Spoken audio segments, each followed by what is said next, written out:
Bom dia, ouvintes da Rádio Assunção Cearense. Bom dia, internautas do blog do Edson Silva.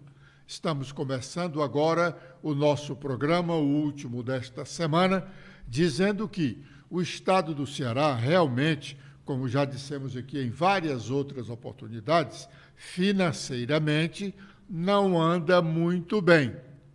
Financeiramente, o estado do Ceará não está bem, mas sempre há um jeitinho de se arranjar dinheiro para fazer festas. Dois atos do Poder Executivo, assinados pelo governador Elmano, garantiram um pouco mais de 2 milhões de reais para duas festas. Uma é a promovida pela Câmara de Dirigentes Lojistas de Fortaleza, CDL.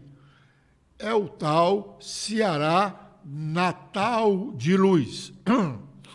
O governo do estado já garantiu para esta promoção da CDL, que realmente atrai a atenção de muitos fortalezenses, o estado do Ceará já garantiu R$ 1.750.000. R$ 1.750.000 é a doação do governo do estado para a Câmara de Dirigentes Lojistas de Fortaleza, CDL, fazer a festa denominada Ceará Natal de Luz. E a segunda festa é o governo ajudando a patrocinar a programação do São João, das festas juninas, em Maracanaú. Para esta festa de Maracanaú, o governo do estado garantiu R$ 299.892,30. Atenção, para as festas de Chitão de Maracanaú, o governo do estado garantiu R$ 299.892,32. E tome festas. O PSDB fez uma festa ontem para comemorar os seus 35 anos de fundação. O partido, nacionalmente, está sofrendo algumas dificuldades, experimenta alguns percalços, notadamente em São Paulo, onde tem a sua principal base e onde nasceu. Mas, no Ceará, o PSDB está querendo recuperar parte do tempo e espaço perdidos. O PSDB já foi, por alguns anos, a maior agremiação política cearense, desde quando Tasso Gereissati foi eleito governador pela primeira vez pelo PMDB. Na época, Tasso foi eleito pelo PMDB, o partido que tinha apenas 4 deputados estaduais e o senador Mauro Benevides. Imediatamente, quando Tasso ingressou no PSDB, o partido inchou. Passou a ser o maior do estado do Ceará e foi assim por muitos anos, até o governo Lúcio Alcântara. Lúcio foi eleito para suceder Tasso Gereissati. Tasso Gereissati, na primeira vez, foi sucedido por Ciro Gomes, que depois entregou novamente o governo a Tasso. Tasso passou mais 2 governos e entregou o governo a Lúcio Alcântara. Só quando Lúcio Alcântara deixou o governo e que assumiu Cid Ferreira Gomes, é o que o PSDB começou a minguar e praticamente desaparecer no estado do Ceará. Vamos ouvir o que disse Tasso Gereissati ontem, no evento comemorativo dos 35 anos do PSDB. Muita gente me pergunta, eu que não sou mais político no sentido de candidato, de eleições, participar de eleições, por que eu estou aqui? Porque eu acho que mais do que nunca o Brasil precisa de um partido, Francisco. Mais do que nunca. Nós não vamos ficar eternamente e continuar nesse jogo que está nos jogando para trás. Olha o que é a sociedade brasileira hoje. O que foi a sociedade brasileira nessas eleições? O que aconteceu? Era de extremismo para lá, extremismo para cá, ódio para lá, ódio para cá. Ninguém conversava, ninguém argumentava, não tinha argumento, era xingamento. Você não tentava convencer o outro, você agredia o outro e vice-versa. O que é isso? Que o país é esse? Que estado é esse que nós estamos vivendo e está todo mundo acomodado? Porque está todo mundo no governo. Todo mundo do governo, a grande maioria dos deputados, a grande maioria dos prefeitos, a grande maioria dos vereadores, isso vem acontecendo, não é agora não. Então está todo mundo calado. Você chegar, o Moura deve conhecer isso muito bem, você chegar num bairro de Fortaleza e ter que pedir permissão para entrar. Permissão a quem, Moura? Para quem que tem? Tem que pedir. Há uma facção permissão para entrar. Abaixa o vidro, porque tem ali alguém de olho e você, que se você não for de agrado daquela ou se for de outra facção, você não entra.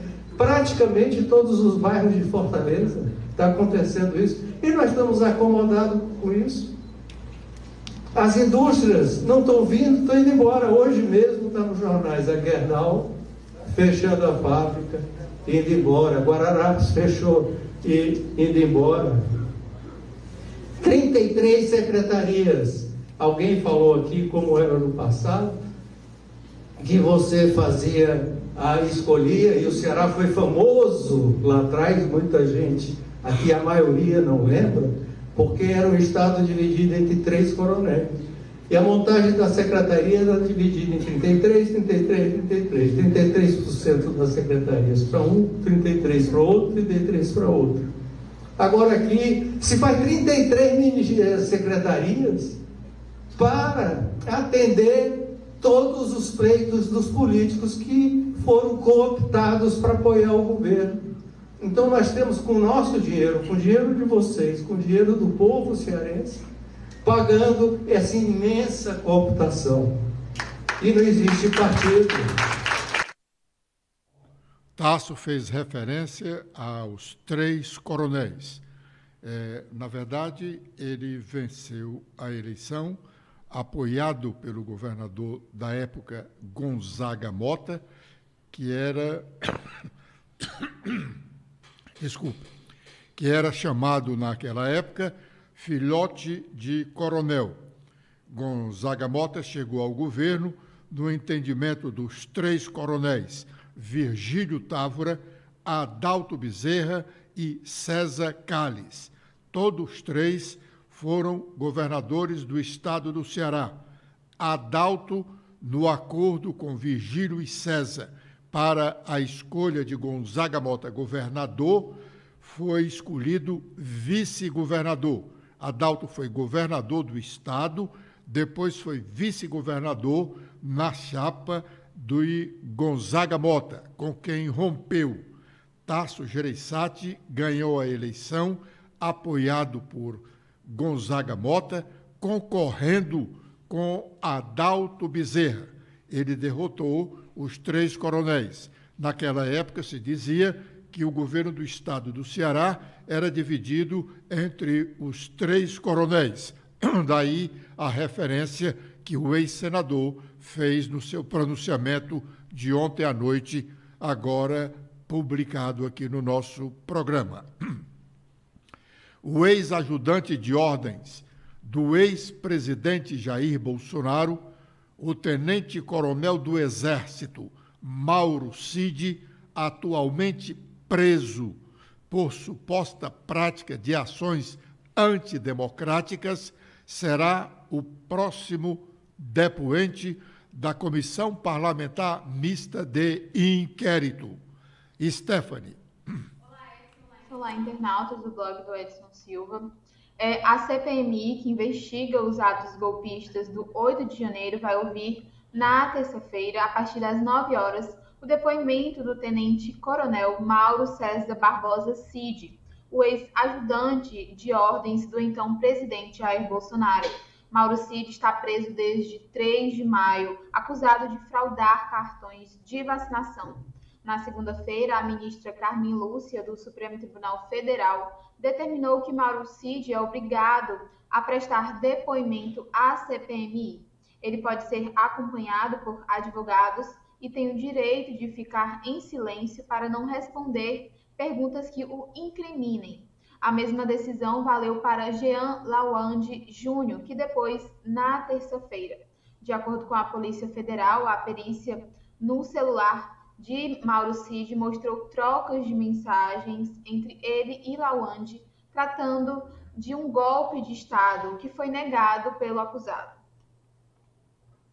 A vereadora de Fortaleza, Priscila Costa, assumiu agora pela manhã, nesta sexta-feira, a vaga do deputado federal Yuri do Paredão, licenciado por um período de 4 meses. Priscila é a segunda vereadora de Fortaleza, hoje ocupando vaga de deputado federal. A outra é a enfermeira Ana Paula. Por seu turno, o vereador Guilherme Sampaio continua como deputado estadual, agora com a licença do deputado Júlio César Filhos. Antes, Guilherme estava ocupando a vaga do deputado Fernando Santana, que ontem voltou ao Legislativo Estadual.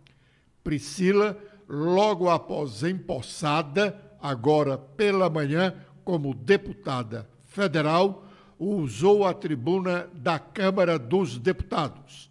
Vamos ouvir parte do seu primeiro pronunciamento como deputada federal.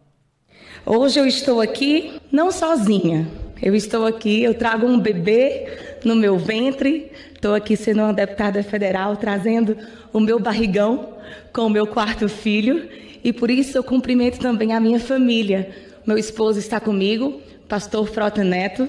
Quero também citar o nome dos meus filhos que agora me escutam e que eu quero, sim, motivá-los a também servir a nação brasileira. É a Zara, o Noah e o Judá. Eu quero agradecer, antes de tudo, a Deus, ao meu Senhor Jesus Cristo, que quando eu estava no ventre da minha mãe, Ele já me conhecia.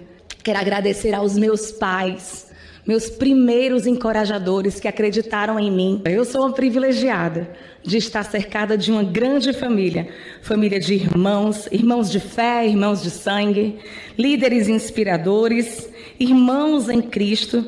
E quero também, para que todos eles sejam representados, agradecer a todos, usando o nome de 2 tio-avós que eu tenho, que é o pastor José Wellington Bezerra da Costa e também o pastor Osíris Pessoa. O que me trouxe aqui a essa casa foi a confiança de 74.773 cearenses que me deram a confiança de lutar pela liberdade, pela vida, pela proteção da infância e pela defesa da família. Ainda na juventude, eu tentava entender qual seria o meu chamado, qual seria a minha missão de vida. E muitas vezes a gente atribui a nossa missão de vida a algo que nos dá prazer. E eu tenho me levantado por aquilo que também tem gerado angústia para mim. Ainda temos, de alguma forma, a chance de tolerar o aborto. Temos a tolerância de legalizar a droga que destrói a nossa juventude. Tudo isso que me angustiava foi uma motivação. Mas eu subo aqui, não com angústia, mas com a esperança em um Todo-Poderoso, em Jesus Cristo. Ele está acima de todo o governo e Ele ama a nação brasileira. Muito obrigada pela atenção de todos. Muito bem. Repetindo, nós ouvimos aí a vereadora falando como deputada federal. A vereadora Priscila Costa, lá como deputada federal também já está a vereadora de Fortaleza, enfermeira Ana Paula, e como deputado estadual está o vereador Guilherme Sampaio. São novos tempos. De primeiro, o suplente que assumisse um outro mandato perderia o mandato que estava exercendo. Exemplo, um vereador, se assumisse como suplente de deputado estadual, ele automaticamente perderia o mandato de vereador. Por isso, alguns vereadores e alguns deputados estaduais deixaram de assumir mandatos, tanto na Assembleia como na Câmara dos Deputados, porque eles perderiam imediatamente o mandato. O entendimento de hoje da Justiça é que, quando ele assume na condição de suplente, ele não está sendo detentor de 2 mandatos. A Constituição brasileira proíbe que se tenha 2 mandatos concomitantemente. Mas o entendimento do Supremo Tribunal Federal é de que o suplente não é detentor do mandato. Por isso, ele pode assumir sem perder o mandato que está exercendo. Agora é o momento de sabermos quais as nossas manchetes. Letícia. Olá, Edson. Olá a todos que acompanham o nosso programa de hoje. Com as atualizações feitas no nosso blog, temos que a Comissão de Integração Nacional da Câmara discute a situação das obras da Ferrovia Transnordestina. Desde a sua concepção, o projeto da Transnordestina contemplou uma bifurcação a partir de Salgueiro, Pernambuco, que visa conectar a ferrovia aos portos do Pecém, aqui no Ceará, e do Sauípe, em Pernambuco, explica o deputado Pedro Campos. Também temos em destaque que o ministro Dias Toffoli declara que tese de legítima defesa por honra é inconstitucional. Essa tese analisada admite que uma pessoa, normalmente um homem, mate outra, normalmente uma mulher, para proteger sua honra em razão de uma traição em uma relação amorosa. Em 2021, Dias Toffoli concedeu liminar para suspender o uso deste argumento. A decisão foi referendada pelo plenário do Supremo Tribunal Federal. De acordo com ele, a tese contraria os princípios constitucionais da dignidade da pessoa humana, da proteção à vida e da igualdade de gênero. Ministro do STF suspende condenação a Sérgio Gabrielli, baseada em delação premiada.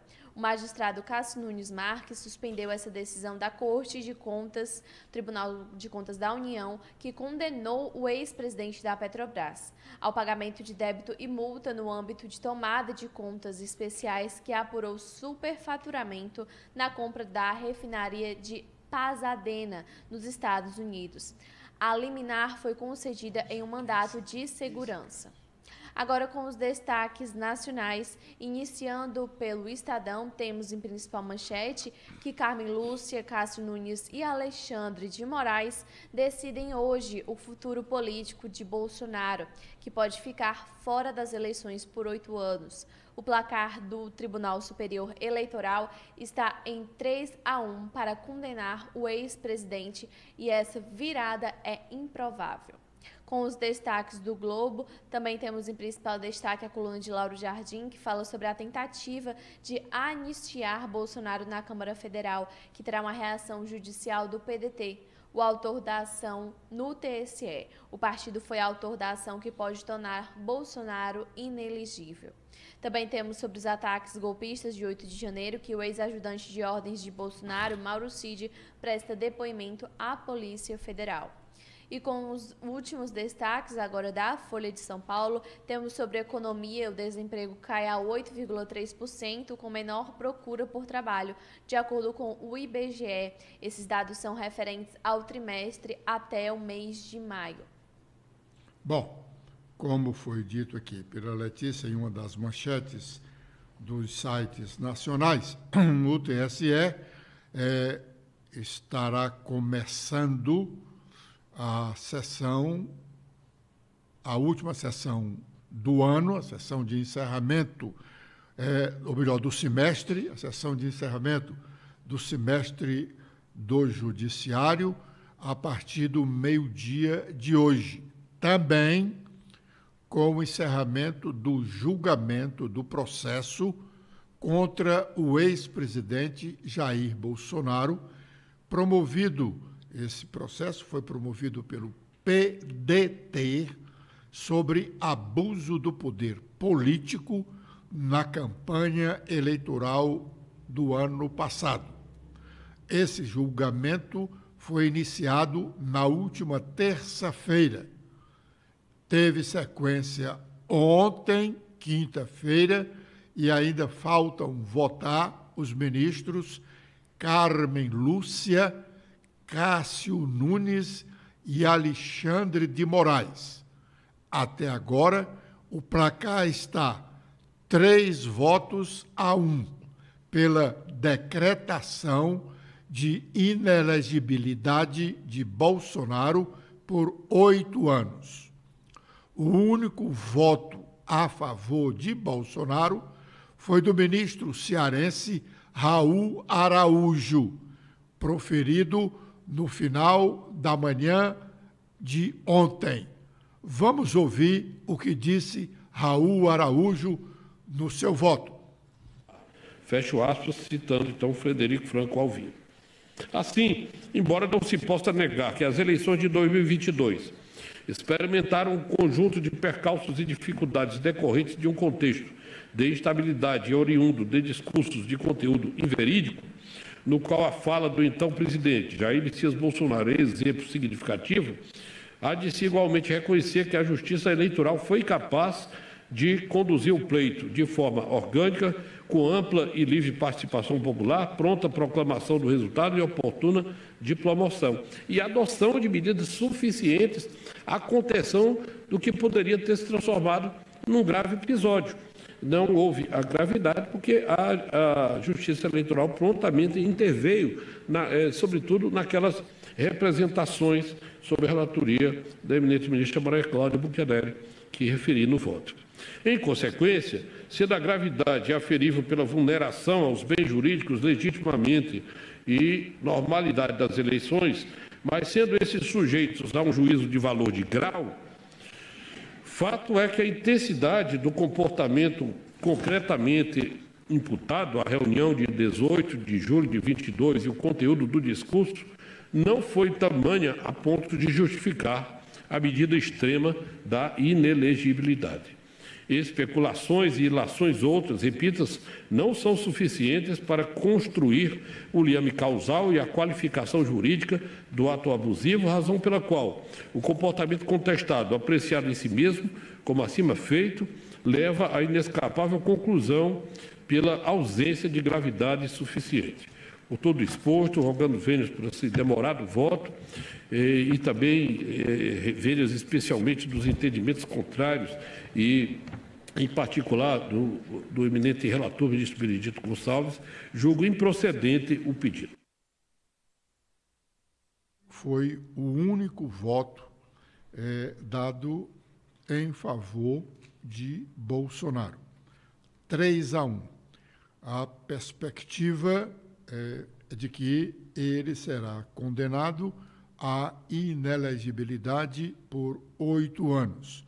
A votação de hoje dos 3 ministros, que são integrantes também do Supremo Tribunal Federal, a votação de hoje começa com a ministra Carmen Lúcia, que toda a especulação dá conta de que ela votará pela condenação. Aliás, ontem ela já fez uma contestação à parte do voto do ministro Raul Araújo, também contestado por outro colega, quanto à parte que ele fez referência ao incêndio. Segundo ele, o que o Bolsonaro fez teria sido um incêndio debelado pelo pessoal do Corpo de Bombeiros. E o ministro contesta dizendo que o que estava em julgamento não era o resultado do crime, que foi atear fogo, mas o próprio crime de atear fogo. Bom, Bolsonaro vai sair derrotado dessa decisão. Mas, como as coisas no Brasil estão andando assim, de modo que não se pode nunca fazer um prognóstico com base nas decisões passadas, na realidade do momento, porque muda muito, muda a jurisprudência da noite para o dia, muda o comportamento da sociedade e assim vai. Por isso, não se surpreendam se Bolsonaro for condenado e, daqui mais algum tempo, bem antes da eleição de 2026, o próprio Supremo Tribunal Federal venha a ter um entendimento diferente do que teve ou do que poderá ter o Tribunal Superior Eleitoral e Bolsonaro seja absolvido. Lula não foi absolvido da condenação da prática delituosa no caso da Lava Jato, mas a Justiça encontrou uma saída para garantir a elegibilidade dele. Anulou o processo. Não disse que ele era inocente. Anulou o processo sob a alegação de que o juiz que o condenou, o hoje senador Sérgio Moro, agiu com parcialidade. Então, como ainda não se sabe no Brasil o que tem na cabeça de juiz, antigamente se dizia que não se sabia o que tinha dentro da urna, na barriga de mulher e na cabeça de juiz. Dentro da urna, as pesquisas antecipam, quase sempre dão uma realidade fática do caso. Em barriga de mulher, logo cedo na gestação, já está se sabendo o sexo da criança que vai nascer. Mas na cabeça de juiz, ainda não se sabe do que pode sair dela. Com esta observação, nós estamos encerrando o nosso programa de hoje, agradecendo a honrosa audiência dos ouvintes da Rádio Assunção Cearense e internautas do blog do Edson Silva, prometendo estar de volta na segunda-feira, às 11h45, com a proteção de Deus. Letícia. Eu também faço meus agradecimentos a todos que acompanharam o nosso programa de hoje. Vocês podem ver mais notícias apontando a câmera do celular de vocês para este QR Code. Tenham todos um ótimo final de semana e até segunda-feira.